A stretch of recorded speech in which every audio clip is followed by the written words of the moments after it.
This week's conversation with Lucy Martin, Head of Education at Hand and Lock, is sponsored by Sassy Jack Stitchery at sassyjackstitchery.com. The new shop in the Baird House is now open. If ever there was a destination shop, Sassy Jack's is it. The shop is beautiful and filled with a wide range of charts, threads, and linens, along with an excellent selection of notions. It has a ton of character and is an absolute treat to visit. Make plans with your stitching friends this summer to visit Sassy Jack Stitchery. Not only will you enjoy the needlework shopping, but the surrounding communities are filled with artists of all types and a wide variety of unique and excellent restaurants. All of it is set in the stunning Smoky Mountains. If you can't visit in person, you can shop for all of your needs on the website at sassyjackstitchery.com. Thanks to Sassy Jacks for sponsoring the show, and now our conversation about Hand and Lock with Lucy Martin.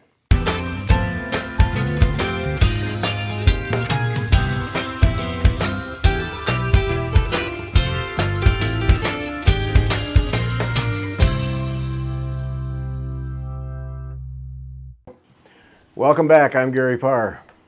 And I'm Beth Ellicott. And you're listening to Fiber Talk, the twice-weekly podcast for the needlework artists.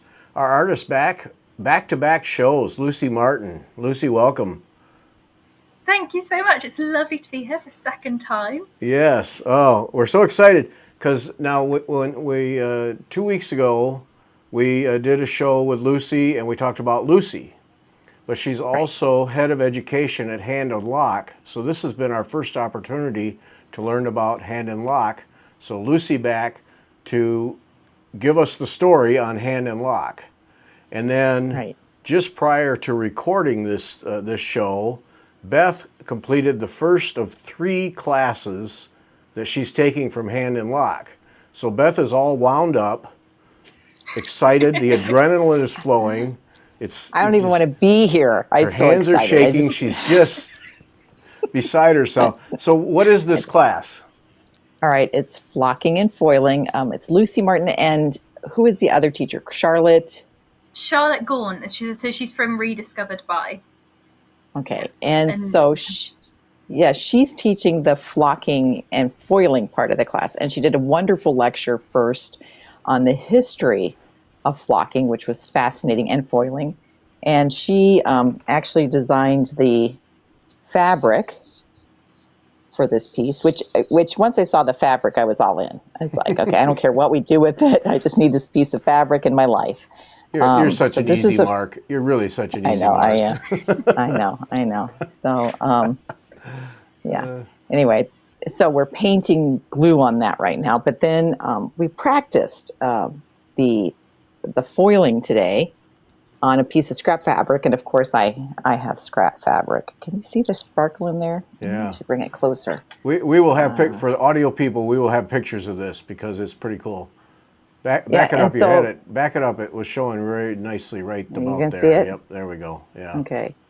So you practice lines and dots and blobs and all that stuff, and I was making little leaf shapes because I had a piece of fabric that had a leaf stencil on it, and I could barely see the lines. And I thought, oh, that'd be good to make those more distinct and just play.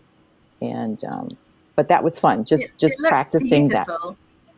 That. Yeah, and in person it's so nice and shiny. And then I kept thinking, I think I've got foiling material in my basement. So we took a little break, and I can't remember what I did with my box of foiling supplies. But anyway, I realized I had different colors of foils, and I'm sure it's the same stuff. So I was like, oh, I've got to dig that out now and play with it. And that's what got me all excited, because I realized the last time I tried foiling, I didn't like how we applied it. It just never stuck. I just never was happy. Oh. This works beautifully. And I can see using this on Congress cloth, Gary. Yeah. Maybe really? I think if you just put a little glue and then ironed it on, and then you could stitch around those sections. You'd probably want to mark it somehow. Oh. Yeah. So think of adding a little shiny spot. See? It'd be worth the experiment. It'd be worth taking a piece of Congress cloth, putting a little glue on, and trying it. Now So I know why you're all pumped up. Yeah. Okay. yes, Yes. yes, yes, and Yes. and just a way to add sparkle to stuff. Right. And it's faster than stitching, right? Right, Lucy? I Yeah, mean, once you get the yeah. sparkle on, it's. But then this leads into the hand and lock. She mentioned that they're doing the certificate, and is the first class the upholstery one? So it's a hand and lock diploma. So we're basically Okay. running a 5-unit diploma next year. So it will launch in September of this year, and so that they can run in any order. You can do them in any order. So there's not like a first unit, second unit. It's just whatever you like in whatever order you like. And we're running one of the units with Charlotte, and it's an interiors unit. So you basically learn couture interior embroidery techniques and interior application techniques. So we're doing flocking, foiling, silk painting, embellishment, and then also kind of mapping it onto a final project as well, all within 10 weeks. And the theme for the unit for the first time that we're going to run it is Impressionist artists. So we're actually looking at kind of artists like Monet and looking at how you can translate mark making into fabric, how you can bring in all those really beautiful elements, add the foiling, add the flocking, and create your own scene within fabric and within embroidery, which I think will be really beautiful. But we've got 4 other units. One of them is, so this is when I struggle to remember 5 things in one go. But we have a fashion embroidery unit, which is looking at kind of embroidery onto pattern pieces. So if you're kind of into dressmaking, or you want to actually learn how you're going to apply things into garments, it's the perfect kind of course for that. And you learn to design onto a pattern piece. And that one is kind of specifically to do with tambour beading and how you're applying beads onto the reverse of fabric and adding embellishment. We've also got I'm just going to keep talking. We've got a 3D hand beading. So that's the kind of hand beading with a needle and embellishment unit, which is the theme for that one is under the sea. So you can take any element of under the sea that you like and do whatever embellishment you kind of fancy. That's much more free. It's much more designing through making rather than designing and then making. We then have a goldwork unit, which teaches you all the traditional goldwork techniques, but in a really contemporary way. And the brief for that one is Tropical Paradise. And then we've got hand embroidered jewelry and wearable art, where we're looking at kind of creating necklaces, pendants, earrings, all with hand embroidery. And that one is inspired by the kind of work of William Morris. So all the kind of beautiful fabrics and prints. We're going to kind of bring all that in through with a unit inspired by kind of jewelry and wearable art. So that's the 5, I think. That is the 5. That's what I have listed. Good. That's what Amazing. I have listed. Well done. for the head of education, well done. Yes. Very good, very good.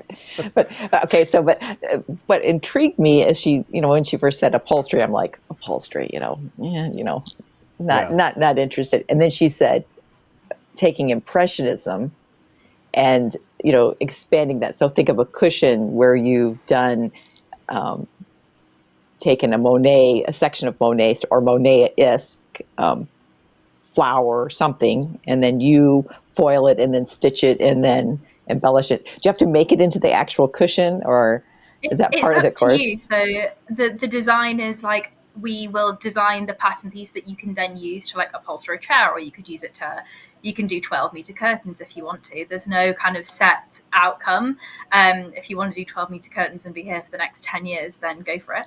But the concept of it is that you sit and we're going to teach you how to do en plein air painting. So how you paint outside. You're going to take a scene and use impressionist techniques to interpret a scene near where you are, or you can do photographs if you live in like the Arctic and you don't want to go outside. That's fine. It's whatever you want to do. So ours is inspired by the piece that we've done for the sample for the diploma. It's inspired by the Isabella Plantation, which is a really beautiful garden in Richmond near where I live. And it's when all the rhododendrons come out and it looks really beautiful. It's like this fiery pink colour in amongst the green. And then you get the water, which is the blue that comes through it. So when the sample is launched, you'll sort of see how it's inspired by that location. So I took some pictures, sent them to Charlotte. Charlotte then interpreted them with her kind of impressionist techniques. She then gave the sample back to me, and I then used embroidery techniques to enhance it. So it's that whole process from beginning with an image right through to realizing an impressionist piece of kind of hand embroidered embellishment with flocking and foiling and everything else. So yeah, it should be wonderful. I'm very excited about it. So, see, so Beth, shall we pause while you go sign up for the diploma course? yeah, I It's don't not think she's launched put it. yet. It's not launched yet. Oh, But okay. okay, but did you hear the under the sea beating? Yes. I just seeing that intrigued me too, because she's like, okay, so now explain that, because it doesn't have to be all like sea stuff, right? Yeah, you can do anything. So the brief is very much a springboard. So if you kind of want to start the course and you have a very specific idea that you want to do, that's absolutely fine. But we've designed it so that you can take the brief if you want to. You don't have to use the brief. But the 3D beading is the piece that we've done is inspired by like corals and how you get that really beautiful encrusted like texture within embroidery. And we've sort of that actually came from we're actually running a course with the Natural History Museum in London. We're running one in October and one in November this year, and we actually went to it for a visit to the Natural History Museum, and we work with lots and lots of different kind of museums and establishments to create bespoke courses. So we will go do a site visit, and when we went to the museum, there's a marine invertebrates room, which was like the perfect venue for the course. And then we've designed a starfish, like a mini sort of under the sea scene for the Natural History Museum. And it was when I was making that one that I was like, this is next level. Like, we need to do something more with this. So that's why we've kind of expanded it and done more with the diploma and kind of used that, the sort of 3D beading elements with that brief in particular, I think it really lends itself to those techniques. I have probably 2,000 photos of live coral, Beth, so I can provide you all the visual images you need for that. Okay. Yeah. Yeah, and I've done some beading, so I can really see. When I think of the anemones that have the things coming out, wouldn't that be fun? Actually, Yeah. you'd be surprised how well beading matches up with coral tissue. I mean, all corals, not anemones, but like actual stony coral with a calcium base. They're very, very ridgy. Ridgy is not a word, but I made it up. But beading would be perfect. I mean, you could really replicate well, and you could easily get abstract with it with beads because of the texture of those pieces. Yeah. Oh, I can see the fun. Yeah. Oh yes, yeah. You see where my mind is kind of racing. All she did is mention those things. I'm like, oh, I'm going now. My mind is going. It's bad. Yeah. This is bad. And the colors of coral are much brighter and intense than people realize. They're stunning under the when they're under the proper light. So yeah, oh yeah, oh boy, you could have fun. Yep. Yeah. I could really see that. Yeah. Yeah. Okay. Well, all right. Well, we'll document your progress with the diploma then. We'll make a series of videos. I'm very tempted. She's tempted. This so close. Don't laugh. She's this close, and my fingers. When she launches, I'm going to be poking at the page. Yep. The thing, Lucy, that fascinated me, I had not really paid much attention to Hand and Lock because I'd heard of people of the Hand and Lock Prize. I knew that was prestigious, and I just had always assumed that Hand and Lock was kind of a museum piece organization with some education under it. And so then when we were going to talk to you, obviously we did a lot of research to learn about it. And it really is its own unique beast in terms of what it has to offer to the needlework community. It was quite fascinating. But am I reading this right, that what you guys talk about and offer in all aspects is really applicable or functional? I don't have the right word. Needlework that you would use in real life as opposed to hanging it on a wall.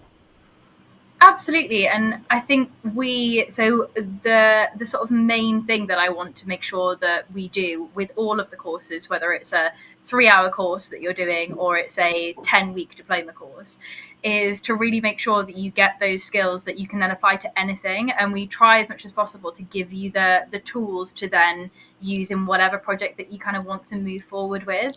And it's about creating those. So we try not to teach kind of lots and lots of courses that are just gold work. We try and teach them where it's like a bit of gold work, a bit of beading, a bit of silk thread. So then you can sort of see how you can start to tie things together, and you can see those tangible links between each of the embroidery techniques, so that it doesn't feel like the gold work is like a specific technique that exists in its entirety on its own without any relation to any other embroidery technique. Because the reality of the situation is that in industry, you use whatever you've got, and you use whatever materials you've got and whatever kind of techniques you think will work best.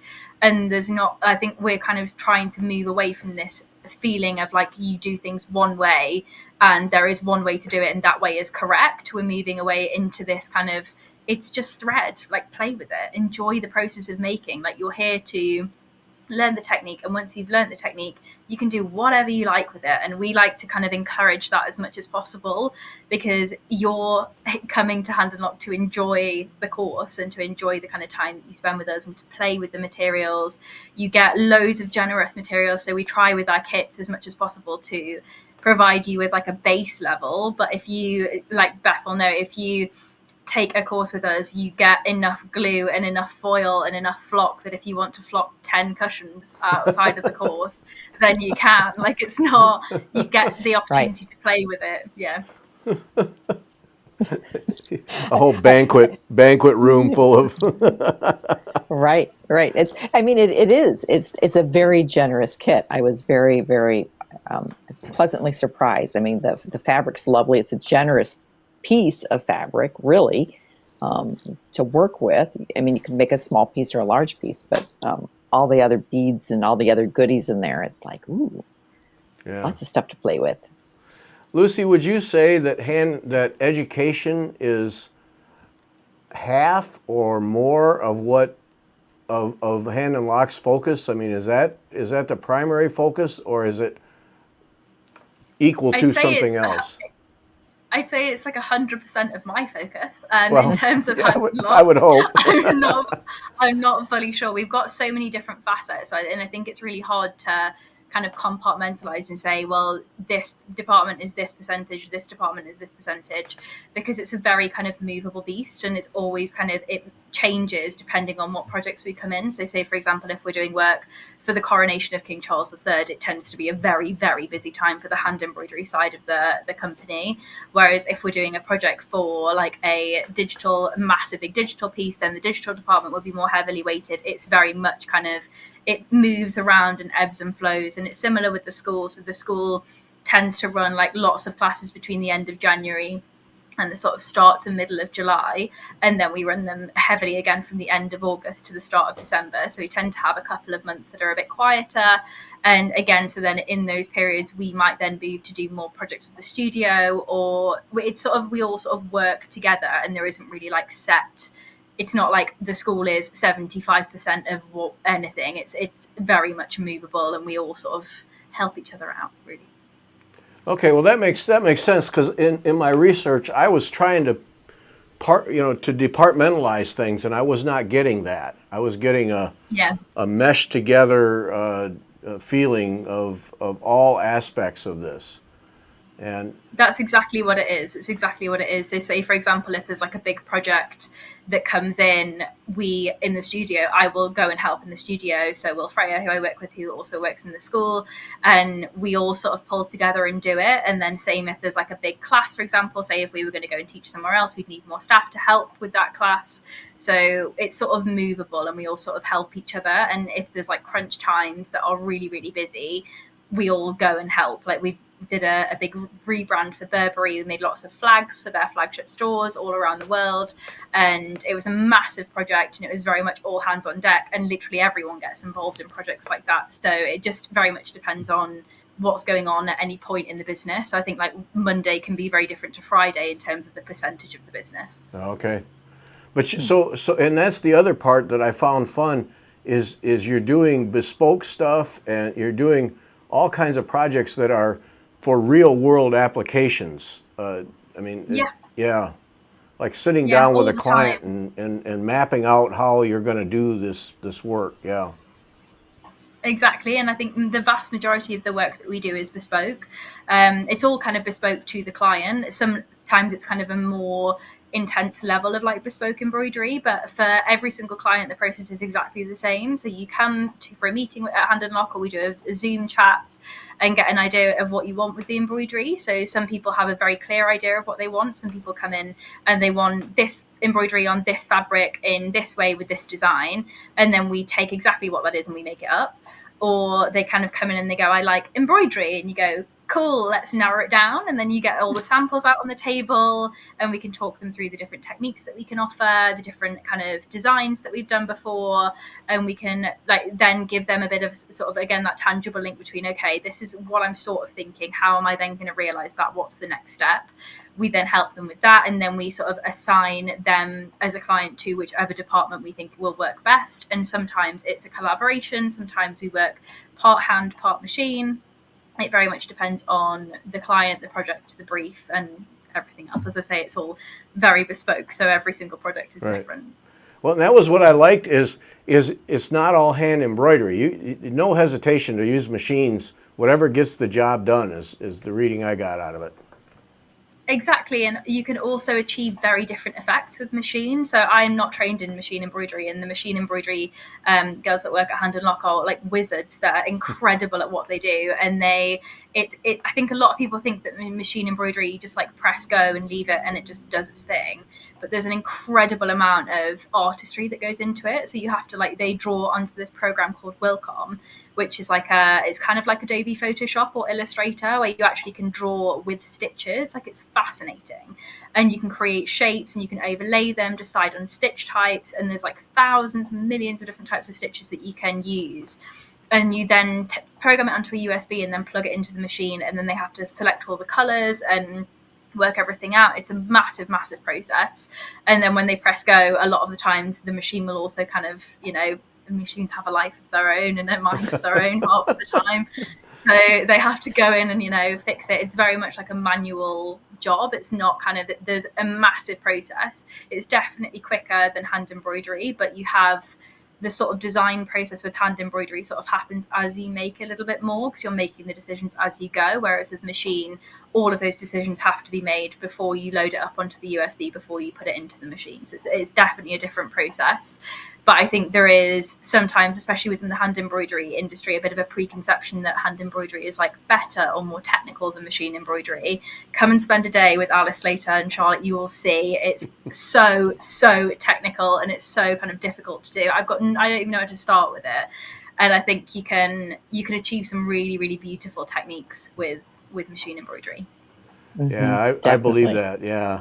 I've watched a few videos of machine embroidery, and you quickly realize that's not just getting thrown together on the fly. It's exactly. Yeah, exactly. A lot of planning. Yeah. So as head of education, this must be, for someone who's oriented toward learning, this must be like a gold mine for you of opportunity to expand your horizons too. Yeah, I cannot tell you how much I love it. Like, it's the best job ever.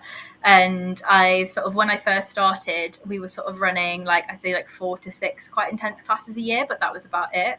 And we've totaled it up, and I think we're running 158 courses this year. So it's quite the jump from when I first started. And I've only been doing it, I think, just under 3 years, or just over 2 years. So yeah, roughly that amount of time. But yeah, it's wonderful. And I sort of there's so many different facets to the education side of the company as well. So I think people just sometimes think, oh, education, you just run classes. But I run classes, I do the designs, we do classes with different institutions, and we work with some really, really exciting places to kind of design from their archives to design classes that we then deliver in the kind of different institutions in different places. We also run tours of Hand and Lock. We also do talks. I also do podcasts. There's so many different things that we do, and it's great because you don't really know what you're going to be doing one day to the next. And I think with the history and the heritage that Hand and Lock has, you are working with these incredible, really big brands. Like the Natural History Museum is massive. We've also got some exciting ones that I can't tell you about that are probably going to come next year, which again, it's like a watch this space thing. We're really, really expanding massively now into this sphere of kind of working at a whole new level, which is so exciting. and then launching the diploma. There's so much kind of that we have going on, which makes my job the best job ever. So what made you decide to launch a diploma? Was it because were people asking for it, or you had a lot of? I noticed the class. There were a lot of repeat people taking had taken a lot of classes before with Hand and Lock. Yes. Yeah. So I'd say we get a lot of people who rebook. I say it's like the first class, it's like the kind of gateway drug to hand embroidery, because the second that you start to do it, it's like, oh, wow, this is an expensive hobby. Like I keep taking courses, but it's great. And it means that when you keep coming back to the courses, you get to see the same faces. So you'll see people who've done courses with you before, and then people are kind of best friends, which is just the most lovely thing ever. There are two lovely ladies who were on one of my first ever courses called Elizabeth and Deborah. They know who they are and they'll probably watch this. And they are they write to each other. Elizabeth lives in New York and Deborah lives in London. And Elizabeth came over from New York and I went out for a drink with her, and you just get these wonderful friendships developing, because the community of students is so important, and it's such a tight-knit group of students. And with that, I kind of wanted to, there are a lot of people who they are incredibly good at what they do, and the more classes you do, the better you get. And it was getting to a point where I was thinking, you know what, I think we have the students now to kind of push this and do something that's really exciting. And also for me, I think for my own sort of teaching practice, I want to be in a position where I can actually help people design their own embroidery. And I think rather than just stitching designs that we've done, you can take your own design. I think is the most exciting thing that you can possibly do, is like design your own piece and realize it from beginning to end. I think is a really exciting element. So sort of both of those things, like the students wanting it and the students coming back and just loving the courses as much as I want to kind of help people to realize their own ambitions with their own designs. Well, and I found it interesting too that you had the WhatsApp. Now, see, in the United States, that's not as common, I think, as in Europe or in other countries. And I was like, oh, I don't want another app on my phone. I thought, oh, well, I will put it on just in case I need it, and I'll delete it later if I don't. Well, it's being used in the class, which was very, I found helpful, because I could post a photo of my work and then get a response from the teacher right away. Exactly. And the resolution on WhatsApp makes it really easy for us to be able to see exactly what's going on. And it also means that between courses, so especially if you're taking a course that's like 6 weeks and you've got one session every 6 weeks, every week, not every 6 weeks, you can then chat with other students along the way. So if you're between it's like on a Wednesday and your course is on a Friday, and you want to kind of touch base and go, well, how's everyone doing? Like, it's just such a lovely way to create that community of students. And we also have, which you will find out on Thursday, a wider Hand and Lock community so we actually have a Hand and Lock students WhatsApp, which is a larger group. I think there's around 290 people on it now, so it's quite a big group of people who all like just chat with each other about embroidery, and it's just the most wholesome, wonderful thing, because I see these messages coming through, and if you need advice, both me and Freya are in the WhatsApp group, but also 290 incredible women are also on women and men, are also on this WhatsApp group, who are all helping each other, and it's just the most wonderful kind of supportive community environment, which has been one of the things that I think is most important, because you're coming on these courses to have just the best time. Like, you're paying your money to come and take a course, so you should have just the most lovely time, and we do everything we possibly can to ensure, from booking it to realizing your final outcome to the aftercare that comes after the class, that you have just the best time from beginning to end. And we're very kind of approachable, and at any point we're always kind of contactable, which I think is what makes our courses really kind of unique and different. Yeah. How did you get connected with Hand and Lock? Was it just through your own personal design work, or how did that happen? Because you've done so much. You've done so much in so few years that. Yeah. I won 2 Hand and Lock prizes. So I just graduated and I submitted my pieces for 2 associate awards for the Hand and Lock prize. And I was sat on a bench in South Bank, and I opened my phone up, and the email came through, and I had won the Royal School of Needlework Award for Innovation and Technical Hand Embroidery. I was trained at the Royal School of Needlework, but it's like non-biased, and it's an outside judge, just before anyone says that there's favoritism going on.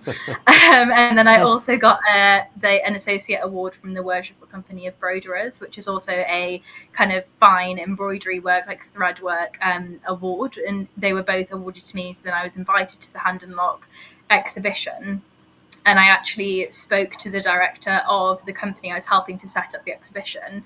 And I basically said to her, look, like, let me make the school. Let me try and kind of take this school and make it incredible. Like trust me at 21 to do this. And she basically gave me the school, and I will forever be really, really grateful that she just like, it's a massive risk to like having someone who's 12 years old come in and run a whole massive part of your company. Right. And I am I'll be forever grateful that she trusted me and that she said, actually, let's come in, let's have a meeting. Your ideas seem like they're going to go somewhere, and they have. Now we're here, which is great. So this growth from a handful of classes to more than 100 in 3 years, that's your vision and that's your doing then? I mean, obviously you must have a phenomenal staff of people to work with, but that's pretty much your doing then, huh? Wow. Yeah, so when I first started, it was me and one other lady who freelanced. And now it's me and one part-time member of staff and 2 freelancers. So that's the team that we're at the moment. But it's mostly me, I'd say, without wanting to kind of blow my own trumpet too much. Well, Yeah. yeah, why not? Yeah. Yeah. Wow, Definitely. what a source of pride. I mean, geez, that's just fantastic that you've got that much going, and I assume growing quickly. Well, you're doing a diploma program, so you're not sitting on your Yeah. laurels there. You're really moving forward. Wow. I think I like this feeling of like, what's the next thing? What's the next thing? Like, I don't want to. The whole point is that we're creating this for the students, and we're creating this school that is. I want it to be like the center, the place to go for contemporary hand embroidery, for everyone just to have a really nice time and to just like spend some time actually like having a hobby and just relaxing and chatting with like-minded people. And I want Hand and Lock to become the centre for that, and for people to know that when you do a Hand and Lock course, what the quality is, what the standard is, the fact that you're going to get that same standard every time. And yeah, and with the diploma program, it's always kind of developing and growing. And I'm sort of thinking, I'm now thinking like beyond the diploma, even though we're still in the final stages of development. I'm now like, okay, what's next? And it's exciting because you can do, like, we're writing some books at the moment which are going to go into the school as well, so there's loads of different things that are going on. And I think it's just the way I'm wired is just to kind of always be looking for the next thing and always be developing new things. Yeah, well, we learned that the last time, that you don't sit Right. around. You don't sit around at all. No. No. Absolutely not. Well, Absolutely and not. you know, to the credit of the management of Hand and Lock, to say, like you said, like 21-year-old, yeah, all right, here, take the education thing, see what you can do with it. I mean, that's a vision in itself. So you're in the right culture of someone who's looking ahead and willing to take a chance at something to see if it'll pay off. And that, in a culture like that, someone like you can really flourish. Yeah. Exactly, and I think especially now we have a wonderful production director called Alice Morrill, who is just incredible. And working with her, I feel so like just supported, and I feel like she trusts everything that I do. There's no like kind of control. I have full control over the school, and I just have to run my ideas by her just to make sure that they're not like wildly out there. But it's nice just to be able to have the freedom to do that, and like it's unheard of for someone at 23 to be like running an embroidery school and having the full creative control over it. And I have Hand and Lock to thank for that. And yeah, I'm glad that they took the chance on me and that it's paid off. Oh, that's just fantastic. So how does this mesh now with your own personal business? Is this starting to take more time, or are you finding a balance and a mix between your own design work and I mean, because this is a huge undertaking here. Is it kind of a battle for you? It's like it's a bit of both, and I think I try and keep my hours so that I'm working like 5 days a week and that I work consistent hours as much as I can, so that I do still have the capacity to do other things. It definitely means that I have to be a bit more selective about what I'm doing. I can't say yes to everything.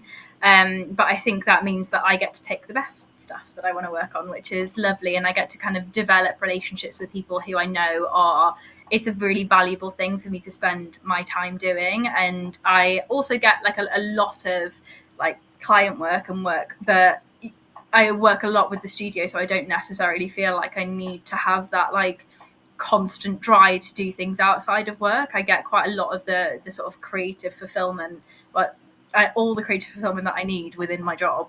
And then if I kind of want to do something else, then I can choose to do that. But it's not like it's sort of more of a choice on top of it than a priority, I'd say.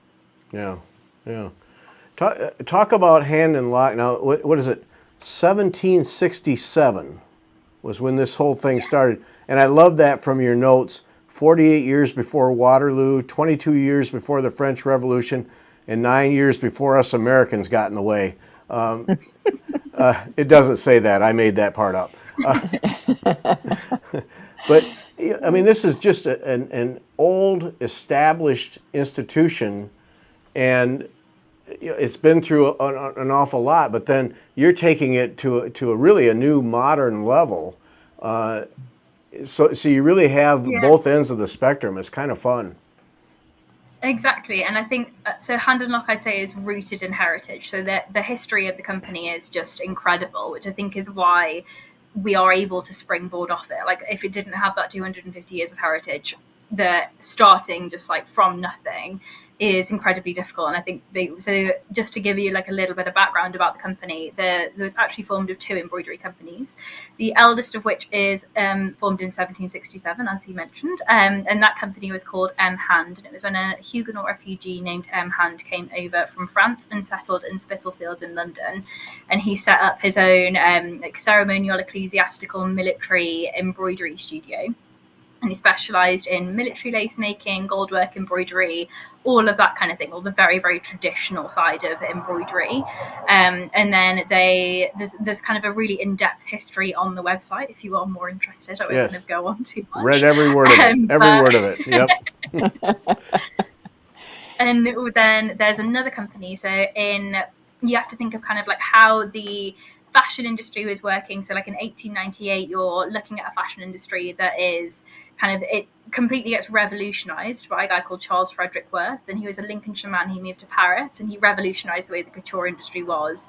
So prior to him, it would be a process of like, if you wanted a dressmaking, you'd go to a dressmaker, an embroiderer, a fabric supplier, and you'd have to do all the legwork yourself. So it'd be a really lengthy, really expensive process. Not that it's not expensive to get a couture garment made now, but Charles Frederick Worth decided to bring everything all under one roof and create the first fashion house. So he created a fashion house that you then, all the embroidery, fabric supplying, everything all gets done under one roof. So you'd go to him and go, Charles, this is the dress I want. This is how I imagine it would go exactly in my head. And you would go, I want this dress in this color with this embroidery, and then he would just create it for you.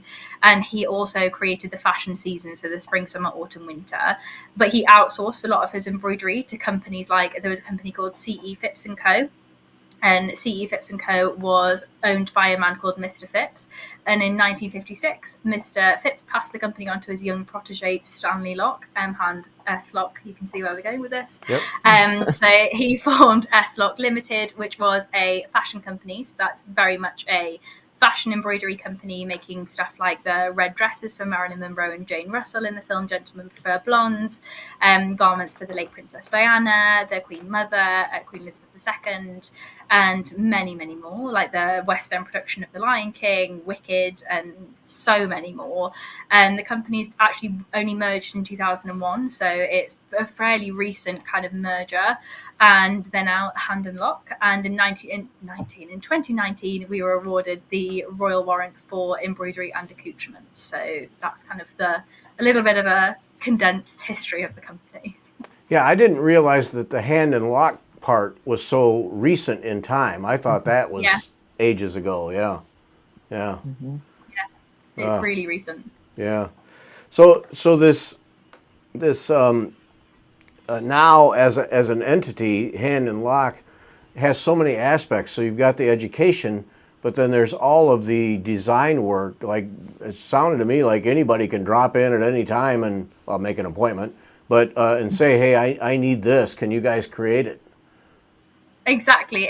So if you can get a needle through it, we try and sew it is the kind of overall thing. We have had some wild requests, like, could you sew the base of my flip flop? And you're like, well, I don't think I can get a needle through that, so probably not.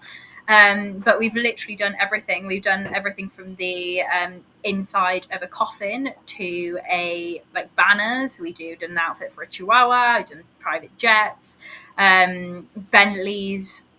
Like, it honestly, it can be anything, which I think is what makes it really exciting. Some of them are more wacky than others. So it just very much depends on the project, which I think is really nice, and it keeps it really interesting for everyone, because you genuinely don't know. Like, we've just done like, we can be doing anything from Monday to Friday, which makes it really, really exciting for us as a team. Yeah, the picture of the Bentley interior on the website. Whoa. Yeah. That's classy stuff. That's classy stuff. It is very cool. It was very, very cool. Yeah. That was your car, right? Yeah, no, it wasn't. Yeah, it was my car. Yeah. yeah, right. Yeah. Got to take it for a spin at least? Yeah. No. I wish. Yeah. Oh, man. Yeah, but it's just so cool. Inside of a coffin, I can see that. Fix my flip-flop. No. Yeah. It can honestly be anything. Go to the shoe guy. Yeah. So how much of that do you get to sit in on? Do you have opportunity to sit in on some of that stuff? Because I can imagine that's quite inspirational. Yeah, absolutely. So we, as I say, like, we sort of work cross-departmentally. So it's never like, well, this is just for the studio, you're not allowed to do it. Like, it's never like that. It's very much a collaborative process. And especially like for the Bentley, it's a whole car. Like, it's quite a lot of embroidery. So you have to like all sort of pull together. And if there's anything that is like a very high profile project, we try and make sure that everyone works on it, just so that we can all say that we've done it, which I think is really important. So that you can at least say, I've put a couple of stitches in and now it's on telly, or, you kind of get that team aspect, which I think is really nice. Yeah. Talk about the pandemic, and particularly with education and forcing you to do online education. It has an incredible power in terms of reach, but was that quite a struggle? So I actually started teaching with online teaching. So that was my first ever experience of teaching. I was kind of thrown in at the deep end. I started teaching. Hand and Lock basically asked me to freelance prior to me actually working there. And I was like, yeah, sure, I'll do it. And I had no experience whatsoever. And I was just like, I'll just try. Like, it can't be that hard. And it wasn't. I sort of took to it like a duck to water. And I remember leaving and ringing my mum and saying that I will do that for free. Like, that was the best feeling ever. Don't tell anyone at Hand and Lock that I said that. But it's the best feeling ever, is kind of giving back to people and feeling that kind of the connection between people from all over the world, I think, is wonderful. And I think with COVID, there definitely has been more of a move to online. But I'd say it's given us the opportunity to really refine our online provision. So now it's like, to me, it's like second nature. But I think definitely from an outsider looking in, it's kind of like flying a plane, because I say that, I don't know what flying a plane is like, but you have like a visualizer, a laptop, like you have all these different bits of tech that you need to kind of manage. But it means that you can see, like, the visualizer is so good that you can zoom into one grain of the fabric filling your whole screen. So it's like the quality of it and the provision that we can now offer is amazing compared to what we could offer pre-COVID, which I think it's made us be a bit more creative with it. And I found that really fun to work out, like, how can we offer online tambour beading. That was something that we'd never thought about doing. Even when I first started, I was like, I don't want to do that. That just seems terrifying. But then I started to work it out and I was like, oh yeah, no, we could do that. So it gives you so many more options. And the difference with online teaching and in-person teaching is that you have to think, with an online visualizer, you're held 5-10 centimeters above my hands for 2.5 hours. If you were to stand 5-10 centimeters above my hands, it would be one of the weirdest things. Like, you just can't do that. It's just quite strange. Yep. And it gives you Creepy. this unrivaled view. Exactly. And it also means you can do it in your slippers with a cup of coffee as well. So it's the benefits, I think, for online teaching. I'd say for anyone who hasn't done an online course and you're a little bit reticent to do it, just try it, because the amount of people who go, I've done in-person courses, I'm not sure how it's going to translate. I don't know how it's going to work, kind of how it's going to feel. Is it going to feel different? We try really hard to create that studio environment so that they're still chatting and you just get it, and it's just via Zoom. And I think people are feeling a bit death by Zoom at the minute, because obviously there was a lot of Zoom with the pandemic, but it's completely different because it's like a studio environment rather than you're not like in a Zoom meeting. It's a completely different feeling. Mm-hmm. And you felt that, Beth? Yeah, absolutely. I think that, like I said, the WhatsApp helped, because then you could, if you had a question, you could just, you didn't feel like you were interrupting the teacher. You could pop it in there and you get a response, or you could send your photo, which is one of the problems, I think, with Zoom, just using Zoom.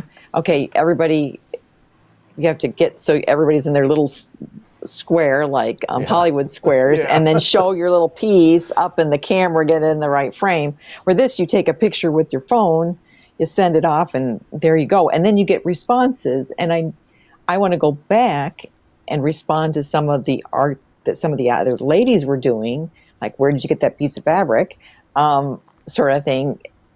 It gives you that interaction more, and that helps. Where a lot of times when you're done with the Zoom in a Zoom class, unless you know the people are ready, you don't have any other interaction with them.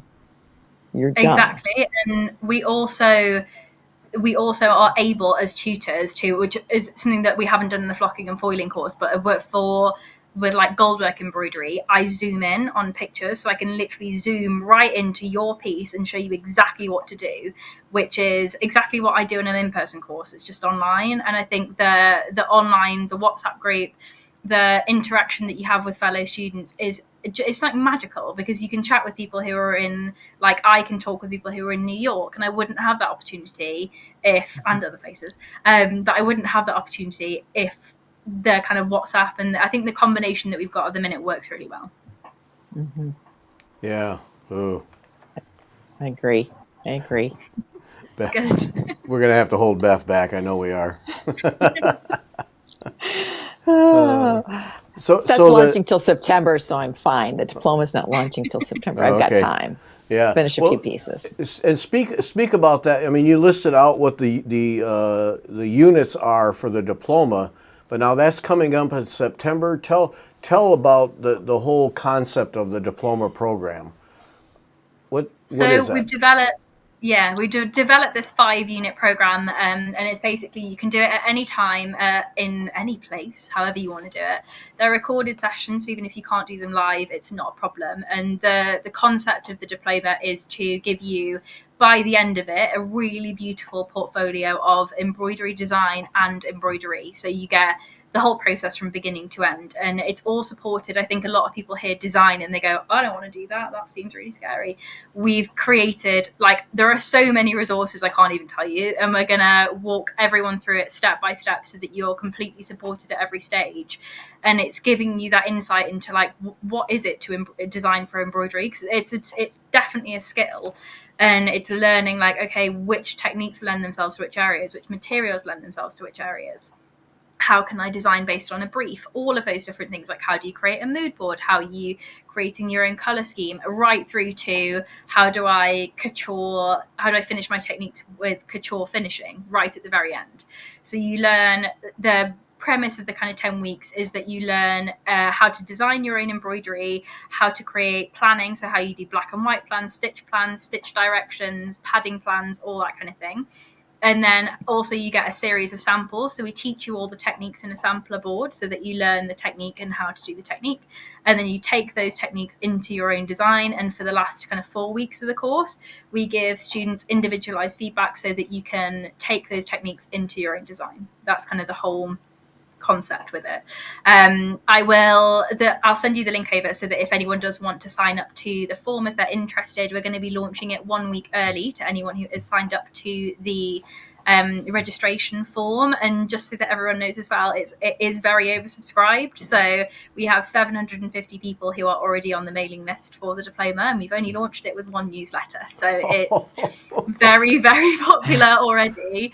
And we've only got about, I think it's just over 200 spaces in total across every single unit that we're going to be launching next year. So if you are interested, get yourself signed up to that form, because then you'll get the early access. So there's 200 places for each of the 5 units, so 1,000 places. No, there's 21 spaces per course, and so there's 42 spaces because we're going to run them at 2 different times. So we're going to run it at 2 till 5 p.m. UK time, 6 till 9 p.m. UK time. So you'll have 42 spaces per course, so just over 200 spaces across all of the units at the moment. So yeah, that's kind of the plan at the moment. So was that overwhelming when you found that out, that there are 800 people already interested? We were launching it kind of by word of mouth, and we were just chatting to the students that we had, and we got about 375 people, and I was like, oh, this is going really well. We also ran a couple of focus groups, and everyone was basically saying this is just the best thing ever, and I was obviously very glad that everyone thought that. And then we launched it via a newsletter, and we have 750 people on there at the moment, and we've got until the end of August to kind of keep building that. So we're trying to get the word out there as much as possible to tell people about this course that we're launching. I'm so excited about it, and I think it's going to be great. My mum's going to do it. It's going to be wonderful. Oh no, my mom's going to give me feedback. Oh no.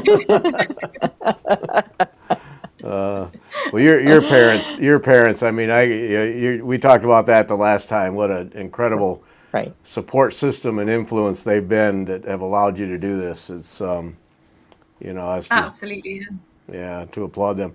All right, so twice you've won the Hand and Lock Prize. Now that's what I knew. I knew that was a big deal. So twice you've won that. So then, is that it? Do they kick you out? Can't enter again? But no. So I can't enter because I'm staff. Right. So that's the reason I can't enter.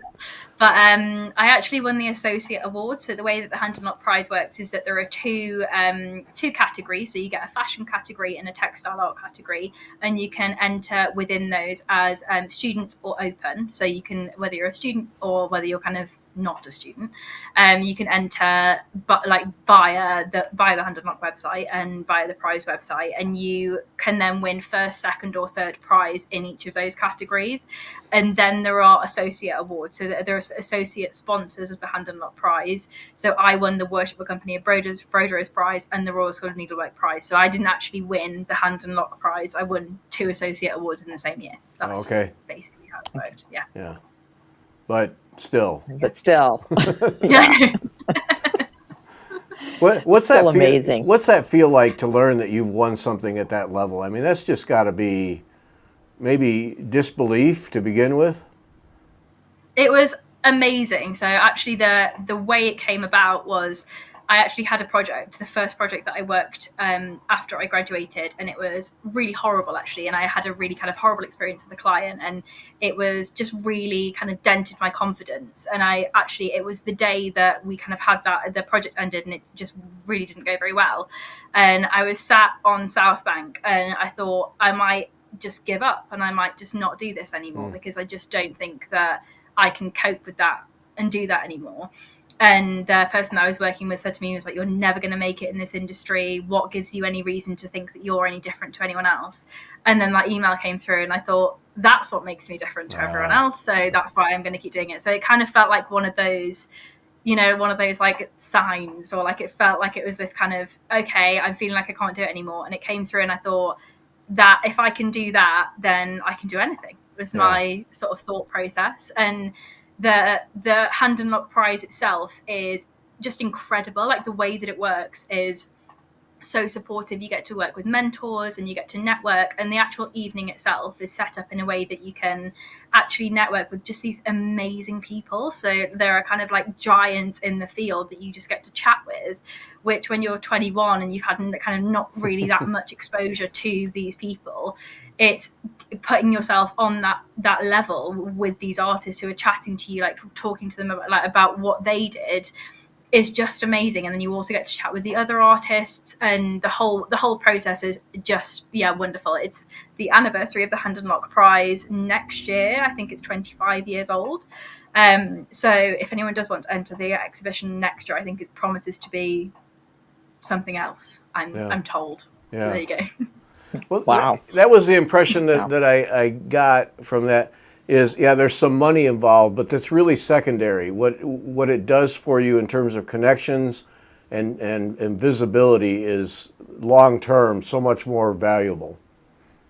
Absolutely. I got enough work from the Hand and Lock Prize that I was able to support myself. And it's not just the money that you win from the prize, it's the money that you get from the commissions that you get from people and the connections that you make. And I think that prize evening really catapulted my career. And I think the connections that you make, the fact that you can talk to these people and then you can talk to them year on year and you can develop these relationships and you see the same faces at different exhibitions and different events, that's what gets you known as oh, you're that girl from the Hand and Lock Prize, I remember you on the evening, how have you been since I last saw you? And then all of a sudden that's a conversation starter, and you start to then develop these relationships with the most incredible people in the industry, which is just wonderful, the whole thing. Yeah. Wow. What? Amazing. Oh, applause. That's all I can say. Just applause. That's just great. Well, Lucy, thank you. Oh, orangutans. Wait, I was going to wrap up, but now it says on the Hand and Lock thing that you like orangutans. So we got to hear that story before we wrap up. I do. It's just my fun fact on the website, but it actually stems from my dad. So my dad actually wanted an orangutan that he could take to the pub with him in COVID, because he was like, I really wish that I could, just have a little mate because they're just so cute. And I was like, well, you can't do that. It's not right. So we actually sponsored an orangutan in Borneo called Happy. And then, we all got little kind of monkey orangutans that we got, but just kind of to celebrate the fact that we'd adopted this orangutan. So there you go. That's my fun fact on the website. Need to make an embroidery with the orangutan now. I actually did. So I made my dad a little Christmas decoration last year with a little orangutan with a little Santa hat on it. So that now goes on the tree every year. Excellent. Good. Yeah. Good job. Good job. Excellent. All right, Lucy, thanks so much. Wow. 2 times now, 2 great rides with you. Thanks so much. We learned so much, and congratulations on all you've accomplished. Just incredible. Really incredible. It's my pleasure. It's always so lovely to chat with you both. Yeah, it's great. Thank you so much for having me. Yep, thanks for making time. Thank you. And the Hand and Lock website, handembroidery.com. And that's where you go and you can read all about Lucy there, but all the courses, sign up for the diploma, Hand and Lock Prize. And can I just tell you, I spent a good few minutes looking at some of the past winners. Wow. Yeah, it's amazing. Oh. They are amazing. Yeah. So check that all out, handembroidery.com. Lucy, thanks so much. We really appreciate it. It's my pleasure. Thank you so much. Thank All right. you. And thanks everyone for listening.